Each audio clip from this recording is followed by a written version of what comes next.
বরগুনায় পাথরঘাটায় সমুদ্রগামী হাজারো ট্রলার জ্বালানি তেলের সংকটে নোঙর করে আছে।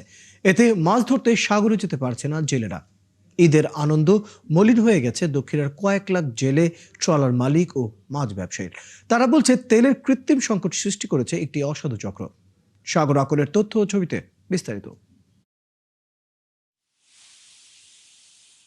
ঘাটে নোঙর করা শত শত ট্রলার, সাগরে যেতে পারছেন না জেলেরা। দেশের দক্ষিণাঞ্চলের সমুদ্রগামী ট্রলারগুলো জ্বালানি তেলের সংকটে ঘাটে পড়ে আছে। এতে মাছ ধরতে সাগরে যেতে না পেরে ঈদের আনন্দ মলিন হয়ে গেছে জেলে, ট্রলার মালিক ও মাছ ব্যবসায়ীদের।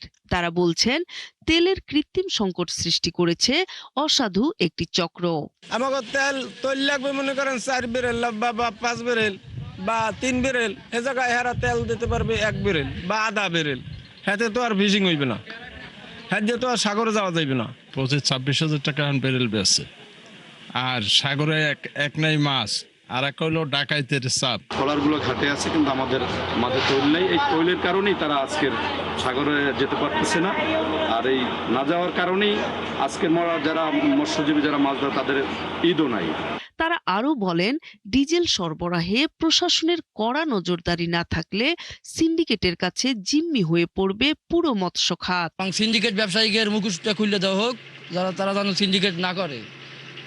আমরা টাকা দিয়ে এখন তেল পাই না, যদিও পাই চড়া দাম দিয়ে কিনতে হয়। তারা বলে তেল নাই, তেল আবার অনেক জায়গায় শুনি তেল আছে, দাম বাড়ার কারণে তেল ছাড়তেছে না। যে টাকা খরচ করিয়া যায় সেই টাকা আইসা মাছ বেচতে পারি না। ডিজেল 1 ব্যারেলের দাম 20,000 টাকা, সেটা 25,000 টাকা কিনে অনেকে সাগরে গেছে। এদিকে জেলা মৎস্য কর্মকর্তারা বলছেন, জ্বালানি তেল সংকটের বিষয়ে কিছুই জানেন না তারা। জেলে বা ট্রলার মালিক সমিতি আমাদের কাছে বলেনি, অভিযোগ করেনি যে আমরা তেল পাচ্ছি না।